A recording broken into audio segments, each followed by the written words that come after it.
Hey guys, this is Anthony Morganti from AnthonyMorganti.com. This is episode 29 of the video series where I critique and process your image. In this episode, we're taking a look at this shot from Danny. I think it's a pretty interesting aerial shot of New York City, and I think we'll have a lot of fun processing this image. Now, as far as the image itself, the way Danny framed it, I think is perfect. We have the streets going diagonally through the shot. So that adds a lot of interest. It would be pretty boring and flat looking if it was shot face on to the Empire State Building and the streets were going lengthwise through the image or even sideways with the streets going up through the image. I don't think it would have been as strong a composition. When you could get diagonals into your image, whether it's a leading line diagonal or if it's just the way the layout of the land is going diagonally through the frame, that adds a lot of visual interest and sometimes will add tension to the shot. And like a good novel that has tension when you turn every page, you'd like your image to have a little bit of tension in it. It just heightens the interest that the viewer will experience when they look at the shot. So I really like the composition. I think it's perfect. Now, as far as the camera settings, he used a Sony full frame camera. It was 24 to 70 f/2.8 lens at 25 millimeters, so it's pretty much wide open. 1/250th of a second at f/2.8 ISO 3200. Now this is where we have trade-offs in photography. I talk about it all the time. Sometimes you have to sacrifice something in order to achieve something else. Now in this case, Danny told me he was in a helicopter, so of course I suspect the helicopter was moving. It wasn't hovering here, allowing Danny to get this shot. So because the helicopter is moving, you have to use a fairly fast shutter speed. And I would say 1/250th of a second is pretty much the absolute slowest shutter speed acceptable. That anything slower than that, you'd probably get some motion blur. So to achieve that f1 or the 1/250th of a second, Danny had to shoot at f/2.8, and even then, to get a proper exposure, he had his ISO at 3200. Now, if you zoom in, there is some noise at ISO 3200, especially in the darker parts of the shot. And of course, when you start introducing noise in the shot, you lose some detail. So this is the trade-off. Did Danny want to shoot in the sweet spot of his lens, more towards f8, f5.6 even? He would have to increase his ISO because he probably couldn't use a slower shutter speed. So, he chose to shoot more wide open. So you're giving up some sharpness, a bit of sharpness, but still able to use a fast enough shutter speed to freeze everything so there's no motion blur, and motion blur would have ruined the image. So I think it's perfect. I think his settings are perfect. He did a fine job. So there's really not much to comment on his composition or his camera settings. Now, as far as processing it, I'm going to do it a couple different ways. I'm going to process this completely in Lightroom. I think we could get a really nice composition and finished product processing it completely in Lightroom. But there's been something I wanted to show you, a little trick you could do in Photoshop.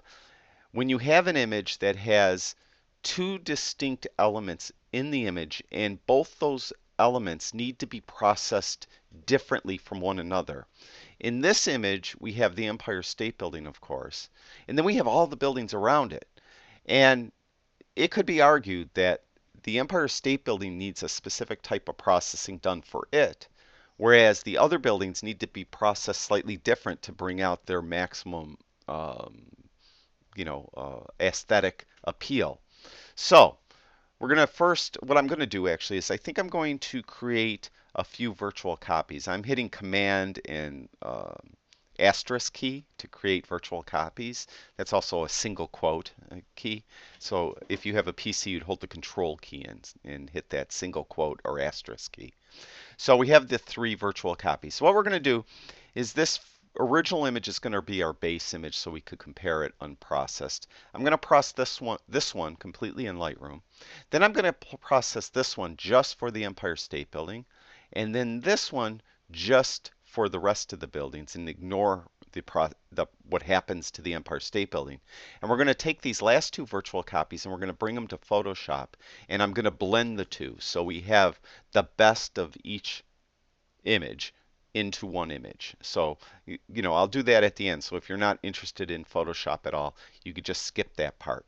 So we'll go to this image now, this virtual copy, I should say, and we'll process it like we normally would. Now, it was on a Sony mirrorless camera, so lens corrections were already applied. You could see right here we have built-in lens profiles applied, so we're not going to do that. Now, I did mention in one of the first few videos, I like to apply lens corrections right away because quite often you'll get vignetting with your lens. And if you don't apply lens corrections early in your processing um, procedure and you do it later, you'll find that your image all of a sudden will brighten up. And then you'll have to go back into the basic panel and readjust things. So that's why I like to do lens corrections early on. And I'm repeating that because somebody asked me that question just one or two videos ago, why I do lens corrections so early. They probably didn't see that first or second video when I mentioned why I like to do it early.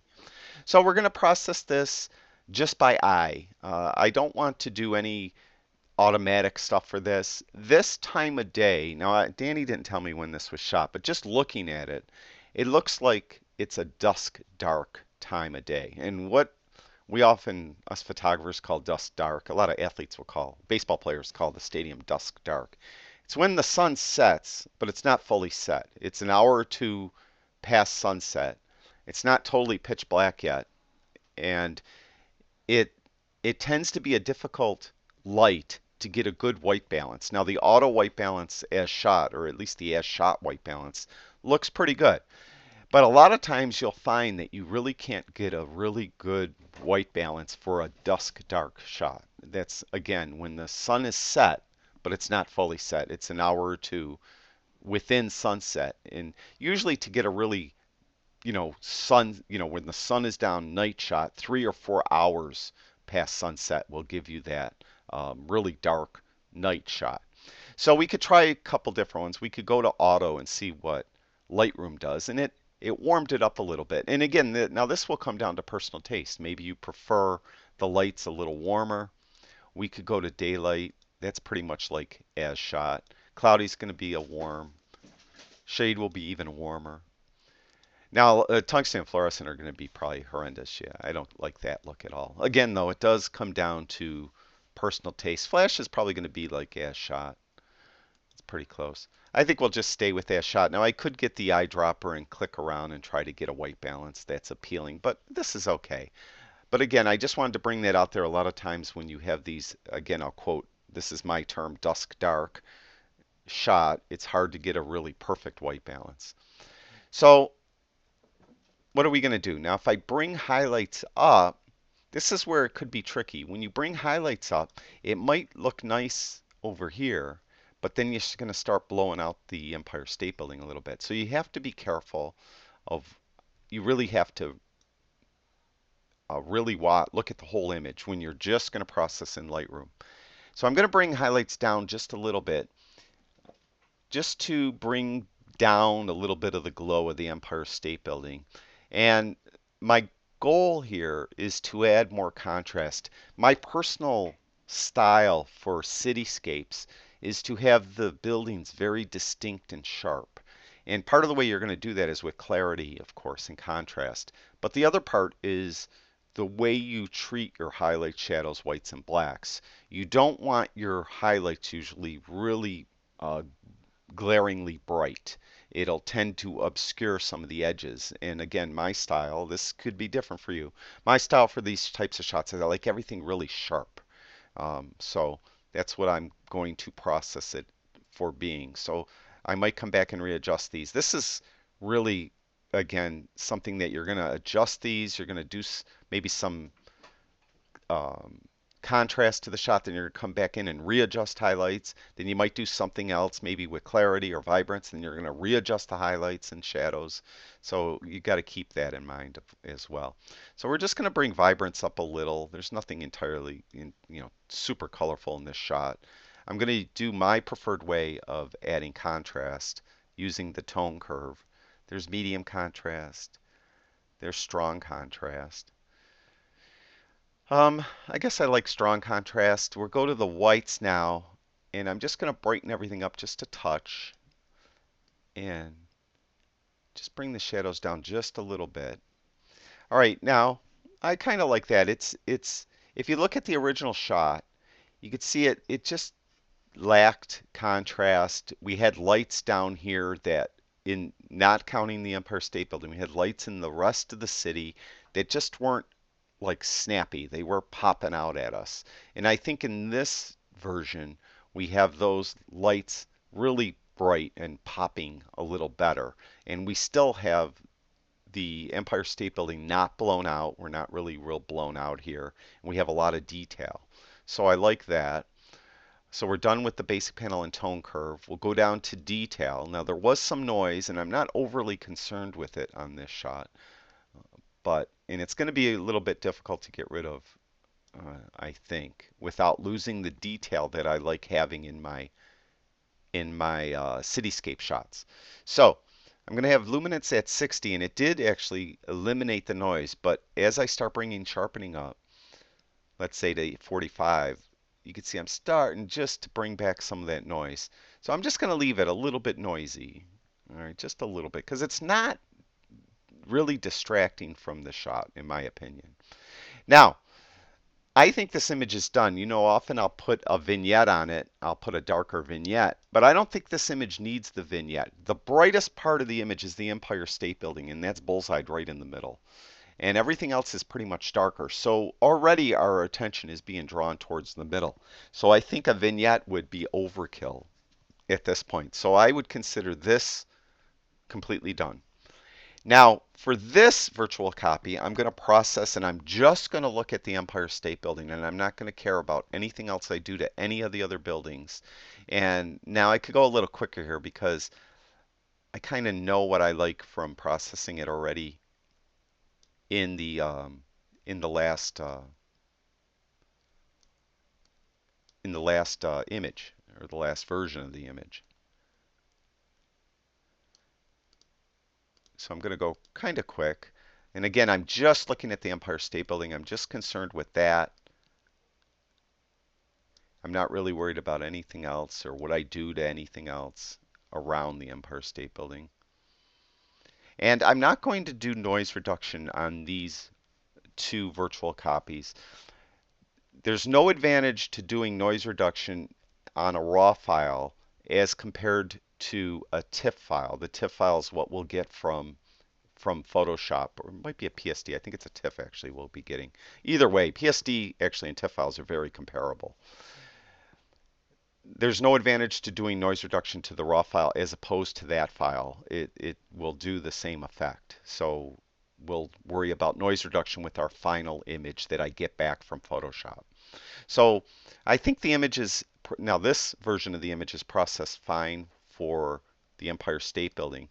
Now for this virtual copy, I am just going to process for the rest of the buildings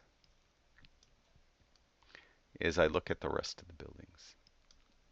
And I don't care about the Empire State Building one iota.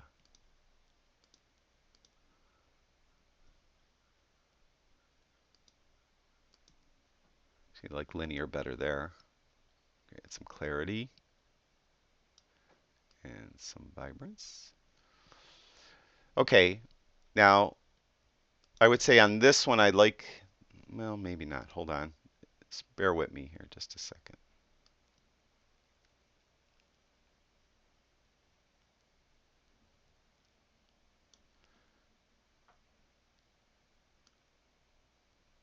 It might be a little better. Okay, and this one I like the every building around the Empire State Building. And on this one, I prefer the Empire State Building. Now I'm going to take both of these versions of the image over to Photoshop. So I'm clicked on the first one, and I'm going to hold the Command key and click on the second one. If you have a PC, you would click on the first one, hold the Control key down, and click on the second one. Then I'm just going to right-click on either of the thumbnails down there. We're going to go up to Edit In, then at the very bottom, Open as Layers in Photoshop. And this is a very easy procedure, what we're going to be doing in Photoshop. I am just going to get a layer mask, and I'm going to mask out part of the image, or mask in part of the image. You'll see when we get there. And let's see why it's not opening. And there it goes. And we'll get the two layers. any second. Okay, the top image appears to be the Empire State version, and the bottom image is everything else. So what we're going to do is I'm going to leave them in this configuration, and we're clicked on the top layer. Now, those of you that are not familiar with Photoshop, the real power, it's a very powerful program. It has a lot of different content aware tools which are powerful. But one of the main things it does, it allows you to work with layers. And what layers allow you to do is you could take parts of one layer and add them to parts of another layer.